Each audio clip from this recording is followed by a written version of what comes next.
Hi everyone, this is Dr. Haider Shah. I'm a senior assistant professor at Bahria Business School. Welcome to the Kalwas channel.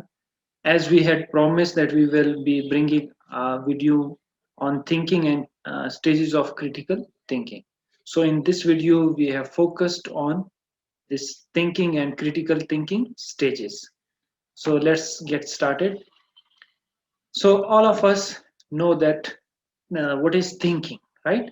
Or it is a bit difficult to explain what is thinking. So, what is thinking? The simple definition of thinking is the process of considering or reasoning about something. That is what the simple thinking is.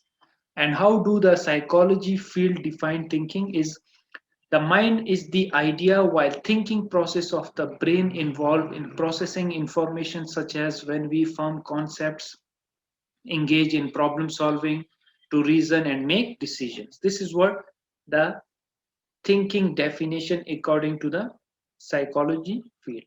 So, how about the critical thinking? How do we define the critical thinking? That is the most important thing.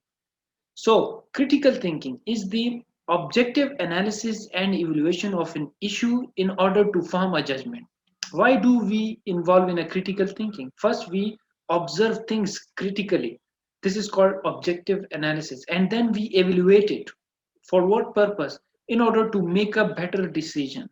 So when we observe properly whether facts and figures are the other information, and then we start evaluating it, and then we based on that we make a certain decisions.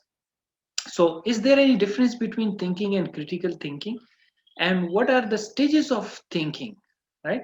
So what are the stages of critical thinking that we have focused and we have taken up from this article?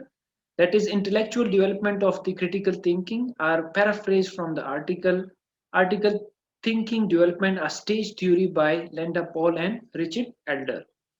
It is also available on criticalthinking.organization. So what are the first stage of the critical thinking? First is the unreflective thinker. We will explain it what is unreflective thinker. The second is the challenged thinker. The third one is the beginning thinker. The fourth one is a practicing thinker. And the fifth one is the advanced thinker. While the sixth one is the accomplished thinker. Now, the most important point over here is how would we know where our thinking lies? You must know the definition of each stage so that you can move towards the accomplished thinker. So, all of us fall in the different category according to this definition. So, I would suggest you to please gauge yourself in order to know which level you stand and how can you improve to go in that career or in that ladder to the accomplished thinker. So first one is the unreflective thinker. Who are they actually? These thinkers are basically unaware of the role of thinking in their lives and of potential problem with their own reasoning. They do not identify concepts or assumptions behind ideas, and they are rarely assess the logic of their own opinions and conclusion. So these are the unreflective thinker. While the second one is the challenged thinker. Who are they? These thinkers have become aware of the role of thinking that plays in their lives. I mean, they understand it. They have begun to understand that problems in thinking, and they recognize that productive thinking needs an effort and attention. And they have an understanding of the basic elements of reasoning, concept, assumptions, questions at issue, but they have only superficial understanding of these concepts, right? So the third one is the beginning thinker, right? So these thinkers are actively trying to improve and try to take control on the quality of their thinking in several areas of their lives because they realize that they sometimes experience difficulty in their reasoning or problem solving. They make measures to monitor and improve their thinking. They are aware of the need to assess and improve their thinking. So that's why they have been called as beginning thinker. But they lack the systematic planning for improving their thinking. Hence, their efforts are hit and miss. That is the problem with the beginning thinker. The fourth stage is the practicing thinker. These thinkers have an awareness and have an understanding of the basic element of reasoning and understand standards for assessing reasons. They realize that our thinking needs to be monitored and corrected. They actively analyze their thinking across many areas of their lives, but are only beginning to assess their thinking in a systematic way, right? And the fifth one is the advanced thinker. These thinkers have established good habits of thought which reward them. They actively analyze, assess, critique their own thinking. Moreover, they have understanding of problems at deeper level.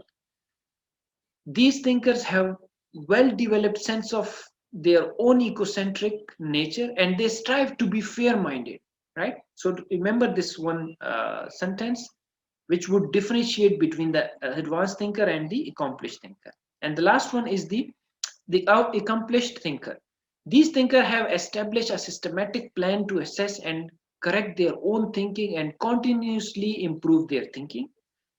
They apply how they think and how they make sense of the world around them.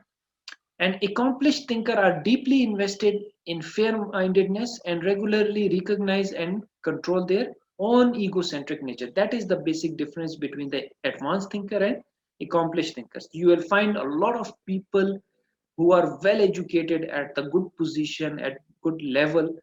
They are sometimes advanced thinkers. Why? Because their nature is ecocentric nature. So they strive to be fair minded, but they are not fair minded. But what this recommends the accomplished thinker, they say that you have to achieve the accomplished thinker level, which is based on the fair mindedness, and they always try to recognize and control their ecocentric nature. So, this is the pyramid of critical thinking. It starts from unreflective thinker to the accomplished thinker. And now this is how you will gauge and how would you identify yourself that where your thinking level lies and how can you improve it. These are the different stages. Everyone would fall in between that stages, and you can always improve and strive to improve your thinking level. So that's it for this video. I hope this video will help you in improving your thinking level and thinking quality.